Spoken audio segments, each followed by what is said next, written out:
The swing at the top of my street. This happened about 10 years ago when I was 17 years old. It was a Friday night, and a friend was driving me home from a party. Neither of us had anything to drink, something I should clarify early. We turned into my street about 11 p.m. This street is a dead end, and in a very bushy area with very minimal lighting, so it's quite pretty during the day but just unsettling at nighttime. And topping off the creepy factor was a swing that hung from a large tree in front of a house at the top of the street as you turn in it. Had been there longer than I was born, and though it was quite rickety, it still seemed functional. Now, having said that, I don't have any concrete memories of it being used in the past 5 or 10 years. I'd always joked about how creepy the swing was to people when we went past it, but this time, it was even creepier because as we drove past, there was a little girl sitting on it. She looked upset and just had her head hanging down, slowly swinging but not letting her feet off the ground. She slowly looked up as we drove past and kinda gave a glare.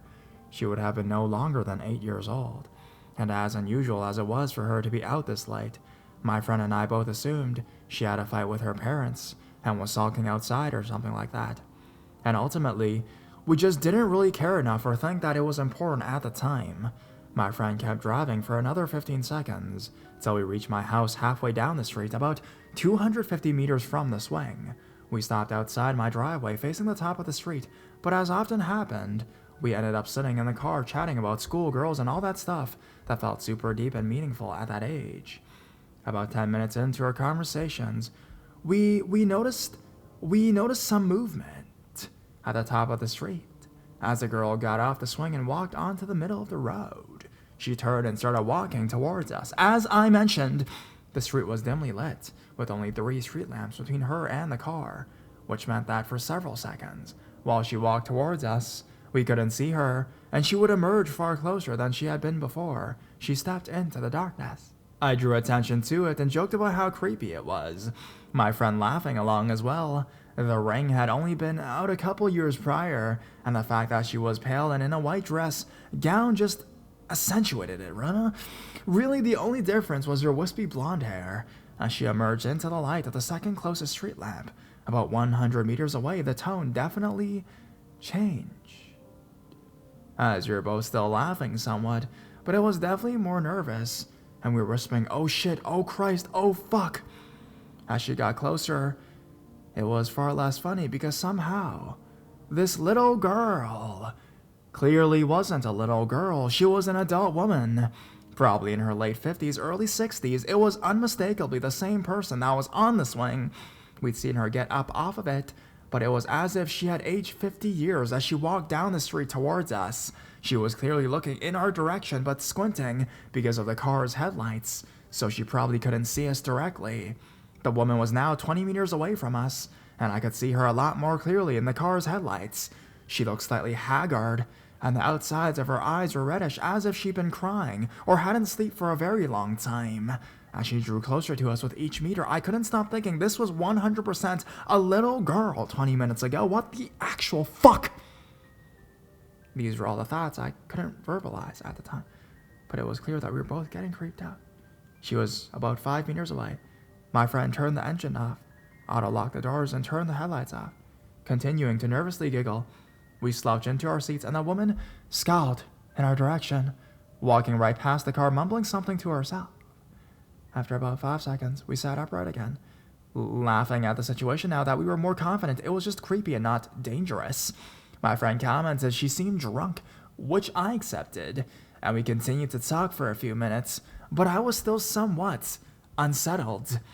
I didn't look back to see where the woman was, but I knew that this was a dead-end street, and there was nowhere for that woman to have gone. I knew for a fact that she didn't live in any of the houses that way, but hoped maybe she was just visiting or something. By this stage, my friend and I had shifted in our seats so that we were facing each other. Then suddenly, like a jump scare in a horror movie, I saw the woman quickly emerge from behind my friend's head and stare right at me through the driver's window. She cocked her head as if she was curious at my reaction and leaned forward till her nose was almost touching the glass. Fucking fuck! I exclaimed, jumping up and shaking the car. My friend's eyes and mouth went wide, and he slowly turned around, but by then, she had stumbled about a meter away from the car and was no longer looking at us. so it was far less disturbing to look at. We sat in silence and just watched her continue to stumble off until she was in the gap of darkness between the first and second streetlight. Even after waiting about 5 minutes, we never saw her emerge, but we called it a night, me bolting from the car to my house, and my friend driving off at full speed with his doors locked. Since then, I've told a few people that story as a fun anecdote about how creepy my street is, and every time I pass that swing to this day I think about it.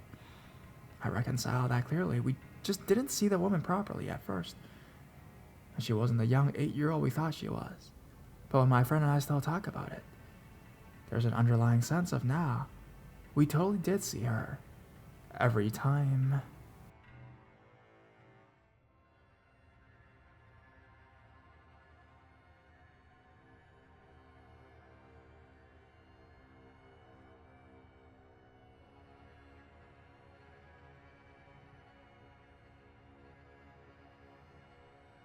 Crazy lesbian truckers. Since I posted my first Let's Not Meet, and y'all were very cool and receptive, I decided why not share one of the creepy encounters I've had.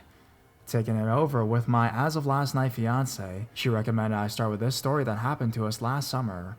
So, every year since we have been dating, for 6 years, we take a 2-week vacation. Me and the fiance like to switch it up. One year it's a nice resort or cruise, then the next a road trip or camping trip. So last summer, we had it in our minds to get in our SUV, load up our things, the Dodge, go across our state to Nevada, see a bit of Nevada, and then on to Northern California. We have rules on these road trips. We have to stop at every roadside attraction, and staying at crazy hotels and motels are a must. So when I first discovered there's a clown museum in Northern Nevada, in a town called Tonopah, I knew we had to stay there. Well, fiance hates clowns, like despises them, and that meant we needed to stay there. I made reservations for one night, and when we got into Tonopah, we dropped our friend off at our friends of ours for the night. I don't remember if they allow animals, but my friend has a lot of land, and we wanted our dog to run around herself, ragged, and get her energy out. So we pulled up to this motel, and there's a ton of truckers, some bikers milling around. Fiance can handle her own since she's a cop, so I left her in the car while I ran in to check in. Figured I would check us in, then we could get washed up and then go to dinner. I go inside to check in, and that is when this big, burly lesbian trucker makes her way up to my fiance. I come out after securing our room key and see her bent over by the driver's window, wearing her cut-off flannel shirt, Levi jeans, and what looked like genuine rattlesnake shit kicker cowboy boots. I saw my fiance wearing her. I'm trying to be nice, but I am losing my cool face. So I clear my throat so I can get into the vehicle. She turns around, sneering as she looks me up and down, toothpick jutting out of a mouth that hadn't seen a dentist in quite a while. "Yeah, sure skinny here is satisfying your needs," she cackled, her fetid breath in my face, while my fiance exclaimed that I satisfied her just fine. So she shrugs and saunters over to the group of other truckers. I sigh in relief, and we go to our room. I like to say that is the last we saw of her, and leave the story at that, but if that was the case, this would not be a Let's Not Meet story, right? That night we are in bed. After a round of nocturnal activities, I'm smoking a cigarette mindlessly, shuffling through the few channels, and fiancé is browsing the web. There's a knock on the door. We ask who it is, and I hear someone running away from the door. I get out of bed, wrapping a towel around my waist, and stick my head out of the door. No one. After that, there wasn't any more knocks, so we went to bed, and woke up early the next day. As we were pulling out, I noticed a semi following us. I chalk it up to someone pulling out and shrug it off. However, when the semi still follows us, as we head out to my buddy's farm, we start getting creeped out a bit.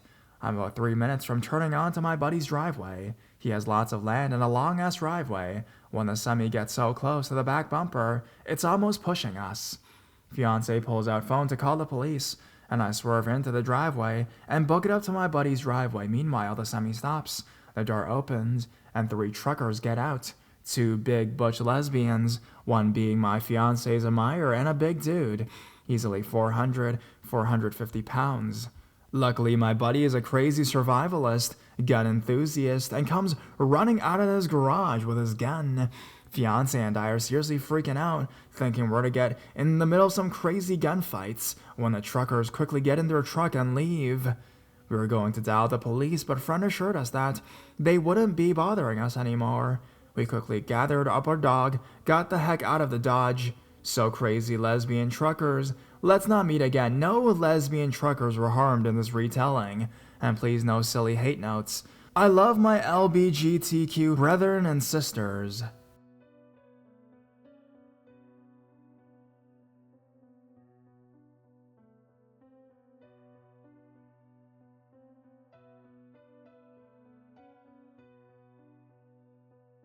The stalker clown at the bus stop. Before we start, when this happened, I was an 11-year-old male in 5th grade. For some background information, my bus stop is right across the street from my house. Also, a few streets away is a tennis club, which I am a member to, okay? Now to the story. I was getting ready for school and walked out to my bus stop. No one else was there. They were probably all car riders. My parents had let me go alone to the bus stop for about a year now, but after this, I don't want to anymore. So I was standing outside just looking around.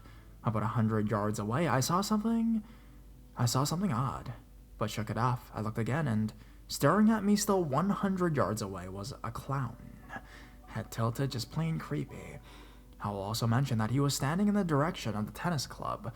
I ran back to my house, and when I mean ran, I mean I could have won gold medal in the Olympics. I ran to my mom panting and crying.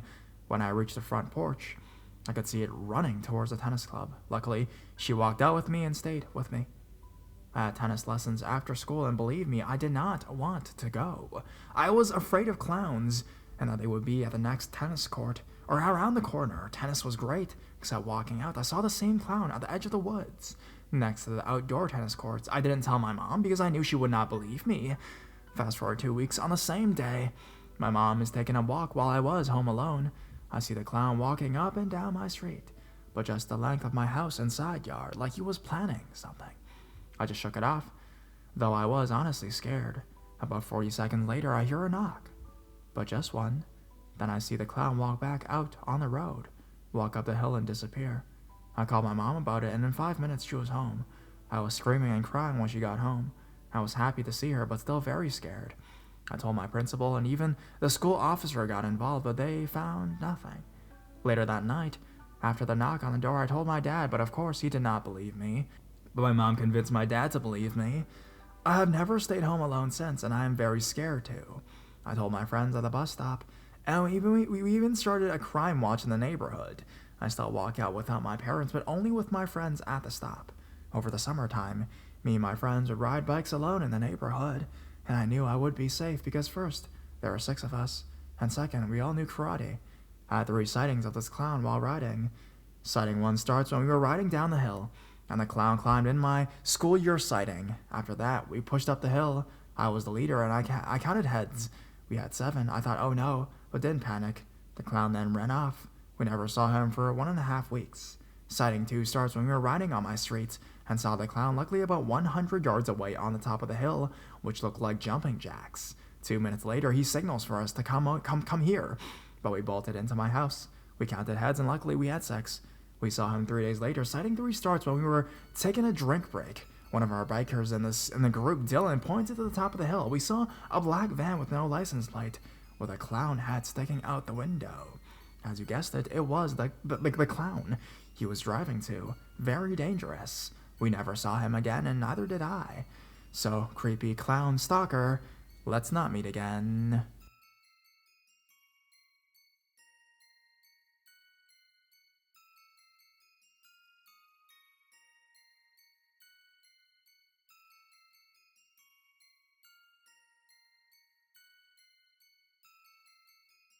Shackles and gas masks. I come from a very small, but very historic town in North Georgia. The site where everyone just knows each other, and it's common to see tractors on the roads. It was a Friday night, and we had just watched our high school football team whoop some ass. After every football game, all the students would flood to the local Crystals. My friends and I wanted to celebrate in a different way. We wanted to do something creepy. One of the guys, Chase, told us about an abandoned warehouse near the train tracks. It was old, from around the 1950s. It would be fun to creep through it and get a good scare. We parked our cars at the church and ran off into the woods towards where the warehouse is. The warehouse is located between two other warehouses that are still functional and had third shift workers. There was a large no trespassing sign on the property, so we kept to the shadows and darted behind trees to keep from being noticed. It added an extra sense of danger to know that we could get in trouble. When we make it to the warehouse and are guided by cell phone light, this was before smartphones, so it didn't offer too much light. We move along through the rustled building, counting how many beds were made by homeless people. We were nervous that we might run into a railroad traveler that didn't want to be disturbed. Chase then calls us over, where he has found a small tunnel that was between two walls. It was short and narrow. You would have to crawl through it if we want to see what was on the other end. It was a no-brainer. We had to crawl through this tunnel. It was 8 of us, 4 boys, 4 girls. We crawled through the tunnel in a line, 2 boys in front, 2 boys in the back. What we find at the end of the tunnel was completely unexpected. It was a room. The only entrance to this room was a creepy tunnel that just crawled 40 yards through. We stand up and get our phones out and begin scanning the walls and the floor. There were shackles hanging on the walls, with what looked to be bloody handprints and smears on the floors and walls around them. There was a table in the middle with gas masks, syringes, knives, and a large fishing hook. It was all covered in a thick layer of dust. You could tell this room hadn't been disturbed in a very, very long time. It was still unsettling. Was it some type of torture room? Did people die in here? How long were people trapped in those shackles? Who was doing this? We were extremely creeped out, but intrigued as well. We figured whoever did this was long gone. We were walking around and inspecting things. I was shining my phone towards a corner behind a table and thought it looked like someone was standing in that corner. It was dark, and my phone wasn't offering much light. I thought my eyes were playing tricks on me, so I didn't say anything. About a minute later, one of the other girls spoke up and said she wanted to go to the car, but didn't want to go alone. We all crawled out of the room together.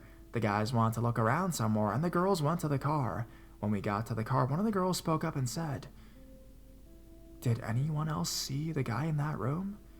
It was unanimous. Yes, we had all seen the guy, but all of us thought it was our minds playing tricks in the darkness. He just stood in the corner and didn't say anything. I'm sure it was a railroad traveler. He probably crawled back there so no one would bother him. Looks like we foiled his plan.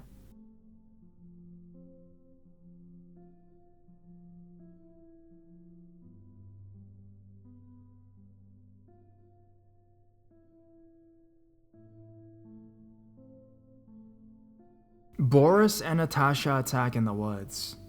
I've always been creeped out by this experience and figure maybe someone here might have some insight into it. My boyfriend, which was my husband now, and I were camping at Harriet Lake, which is a small lake pretty deep in the Willamette National Forest. We were on a road trip from San Francisco to Vancouver, BC at the time, and decided to spend one of the days exploring Portland for the first time, since our campsite was only about 90 minutes outside of town. On the way back to the campsite, we approached the last stoplight in the last town, Escada, or before the highway narrowed to one lane in each direction. At the red light, we were pulled up next to a couple on a motorcycle. Now they looked to be in their 50s. The man in front was short and pudgy, while the woman was tall and lanky. I joked to my husband, they looked like Boris and Natasha from the Rocky and Bullwinkle show.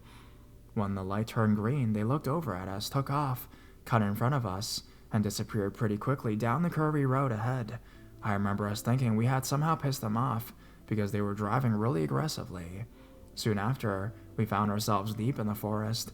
The winding road was flanked by cliffs on the left and the sparkling, rushing Clackamas rivers on the right. Several small old green metal bridges passed over the winding river. Cell signals quickly disappeared. The sun was setting, and there were very few other people around except for a few fishermen trying to get one last catch before the sun went down for the night. As we approached the last bridge before the turnoff that led to the campground, we noticed that Boris and Natasha were parked sideways in the middle of the bridge.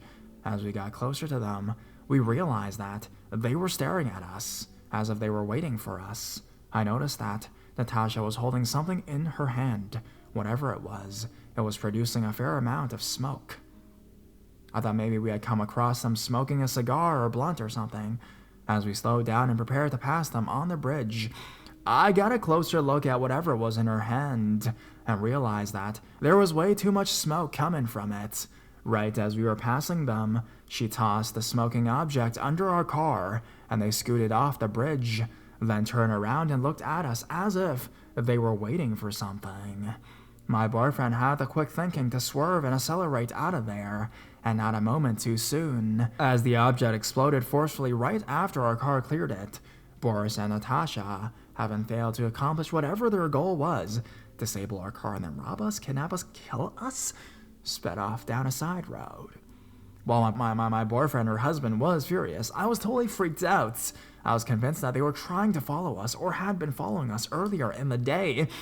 I was 100% certain they would return to our campsite in the night, where we would be defenseless in our tent and finish the job and get rid of the witnesses. Fortunately, we never saw them again.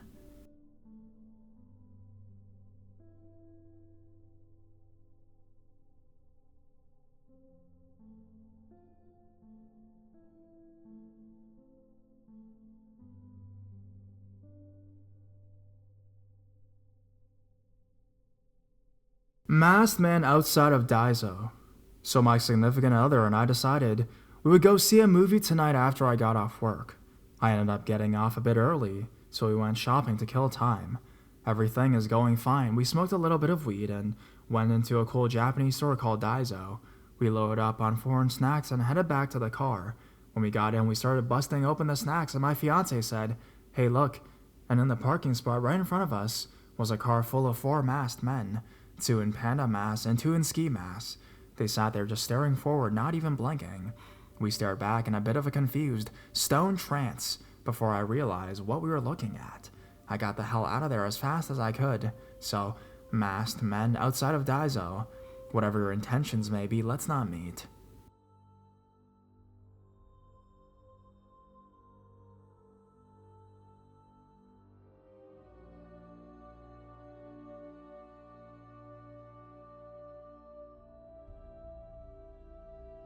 Roofman.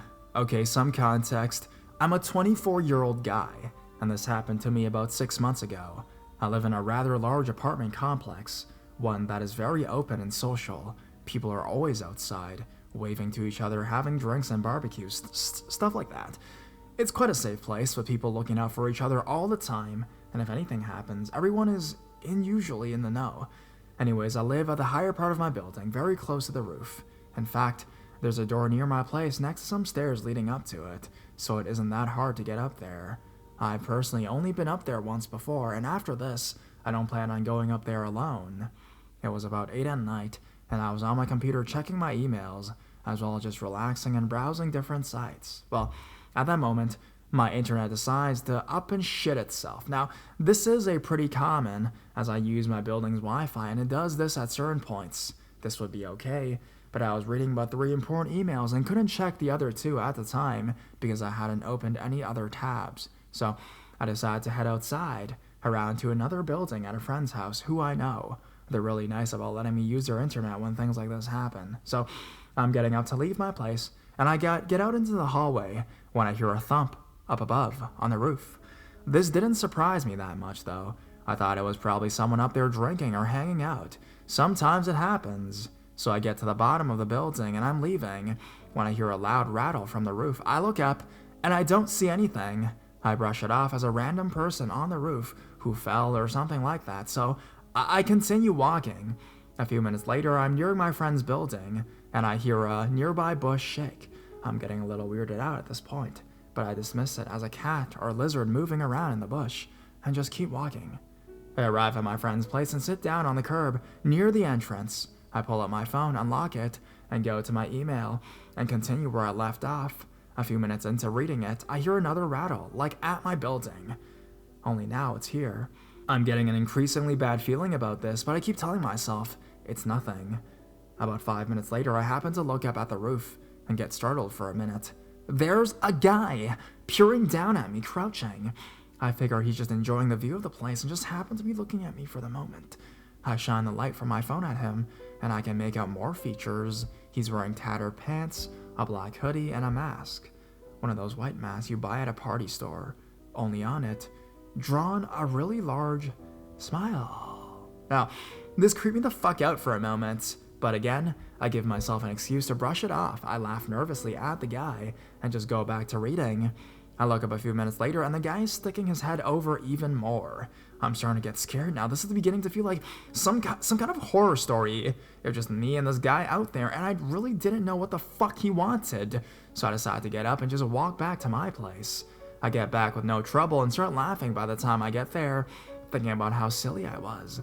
The guy was probably some prankster trying to scare me or something like that, so I am in a good mood walking to the entrance, and I look up and immediately feel all my good mood drain away.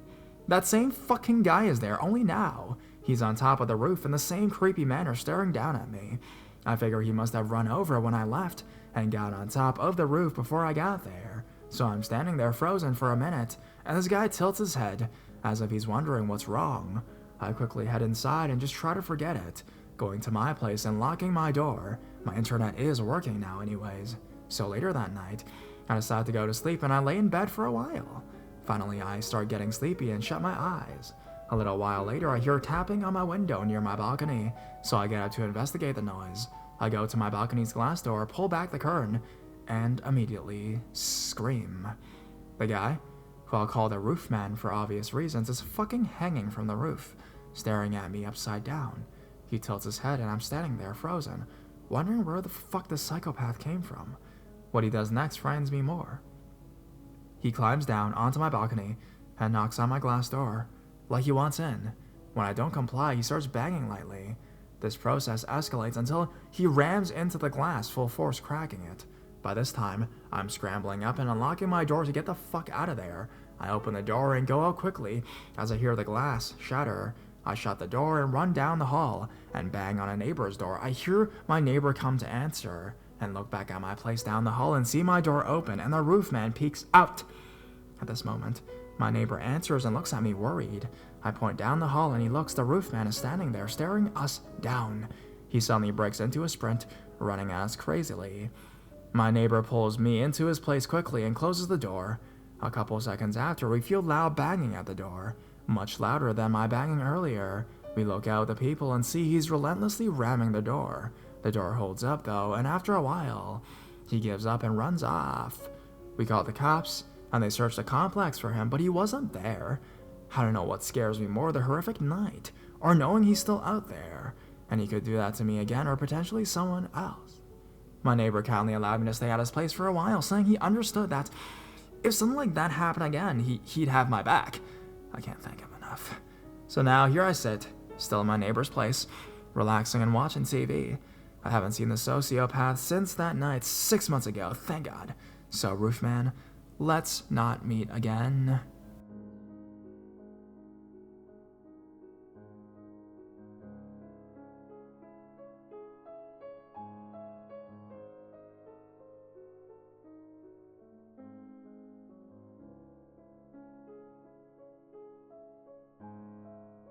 Fat pursuer on Main Street. Hey, let's not meet. This is my first time posting here. I'm not bothering to use a throwaway because honestly, this story is not super traumatizing, nor is it very creepy compared to the other events described on here, and I respect the fortitude of those who live through terrible things. I've thankfully lived a life mostly free from disturbing people and events, but not completely.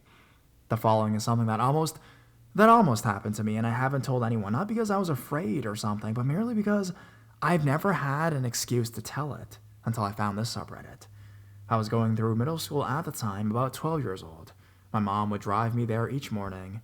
The middle school was a big, gray place that looked like a prison, nested in the hillside of one of the many densely populated slopes that make up my town. Everyone I knew despised the place, myself included, and couldn't wait to leave at the end of each day. When the clock hits 2:30 p.m., students would come rushing out of the school in packs, spreading in every direction.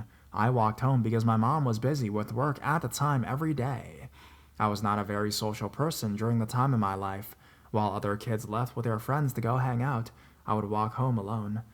I took the same path home pretty much every day, walking a few side streets along the hillside, taking a road downhill past the playground, to the big street running through the town, which I will henceforth refer to as Main Street. I would then walk on Main Street all the way to the apartment complex where I lived. The overall trip wasn't terribly long, but it gave me a lot of time to think. I had a strange habit where I would often map the route from school to home in my head, imagining the view from above and what it would look like. I would picture danger areas that I wanted to avoid in my map, mostly where the mean older kids were hanging out, the playground on the hill, in front of the deli on the corner of Main Street, and I would indeed plan to avoid these places. I walked on the other side of the street downhill past the playground, and walked almost exclusively behind the deli, on the corner, instead of in front of it. There was one place, however, right past the deli on Main Street, that I could not avoid: the bus stop. The bus stop on the main street was located just past another road on the other side of the deli, which had no side street that I could conveniently use. This is why I took Main Street home every day. Yes, I was so antisocial as to be timid going past the bus stop, but there were often a lot of sketchy people there. Men in large trench coats, gangster kids blasting rap music in one headphone, random people sitting on the edge of the road and smoking. It made me uneasy. I wasn't a people person. I didn't want to have to look any of them in the eyes, so I would meekly zigzag through the crowd on the sidewalk and continue on my way home, past all the commercial businesses and apartment towers that never seemed to have anyone coming out of them. It was one day passing the bus stop that I noticed the guy that particularly weirded me out the most. He was this huge round man, probably well over 300 pounds, and standing tall and straight at about 6 feet, wearing a puffy, bright red jacket that stood out from the drab clothes people waiting there usually wore. His close-shaven head sported Coke bottle glasses, and he had a slight grin on his face, staring off into the distance. I figured he could be a completely harmless guy, but something creeped me out about that smile. This fat man in his red coat definitely gave me a bad vibe. As I walked past him, I sort of felt like I was being watched. I figured I was probably just expecting him to be looking at me and giving me the unnecessary creeps, but I glanced back anyways at about 10 yards, and sure enough, he had his head turned slightly, and I swear he was looking at me sideways. His thick glasses reflected the sunlight in such a way that I could not see his eyes, but it was enough to give me a start, and I quickened my pace home. It was about a week before I saw the fat man in the red coat again. I had just turned on to the main street from behind the deli, and was startled to see the man walking towards the bus stop in front of the deli. I knew he was just coming to catch his bus, but it felt like he was coming towards me. I'm not quite sure how to describe how I felt, but it was like I was the destination, not the bus stop. He was smiling again, and seeing him so suddenly had frankly scared me a bit, so I quickly darted through the people waiting for the bus and made a swift journey home. This time I glanced behind me more than once, but he was not following me or anything like that, just waiting at the bus stop like everyone else, turning into a red blot in the distance. I wondered if I was just scaring myself with imaginary scenarios. Over a week past this time, I was walking home from middle school in such a cheerful mood that day that I actually decided to walk in front of the deli on Main Street. There weren't even any older kids hanging out in front of it. My smile faded, however, when I saw that unmistakable red coat on the man at the bus stop, and he was the only one there. Well, aside from one lady slouched against the bus pole, but she didn't count because it was like she was asleep. Me, I was wide awake now, creeped up because I would have to walk past this man alone with no one else around. Fat red coat man was facing the road, staring into space again. I gave myself courage by thinking reasonable thoughts like, I'm just judging this guy by how he looks. He's probably no real danger. Still, I kept my wits about me, keeping my head up as I strolled past him. Behind where he was standing, I felt confident that I'd been stupid all along, and I passed the test I created for myself, until I heard the noise. A scratching sound of footwear against pavement emanated from a distance behind me. I turned around and almost had a heart attack. He was running down the sidewalk towards me with a huge smile on his face. His glasses had been flung off, and he had a crazed look in his eyes, like those googly plastic eyes you see in craft projects. He was about 25 yards or so behind me. Needless to say, I bolted this time, sprinted harder than I ever had felt the need to on the way home before. It seemed like the fat man in the red coat was having a labor time running due to his weight, but I didn't know how close behind me because I never looked back until I reached my house. When I got there, I stopped, panting, and glanced back, seeing a slow-moving red dot on the road way back. Doubtless, he had stopped running and gave up on whatever he was doing. I think I ran inside and tried to lose myself in video games or something. Honestly, I can't remember the rest of that day. I know what would have happened if I'd been caught by this guy, but I definitely wouldn't have been able to overpower him. Nowadays, I'm prepared to kick someone in the bad place or punch someone's face if it need be, but back then, I wasn't even very far into my martial arts training, and, well, I'm just glad I was faster than him. I've never had another scary encounter like that, and it didn't even scar me for life or anything, but I just felt like sharing. I hope this story didn't seem like a waste of time.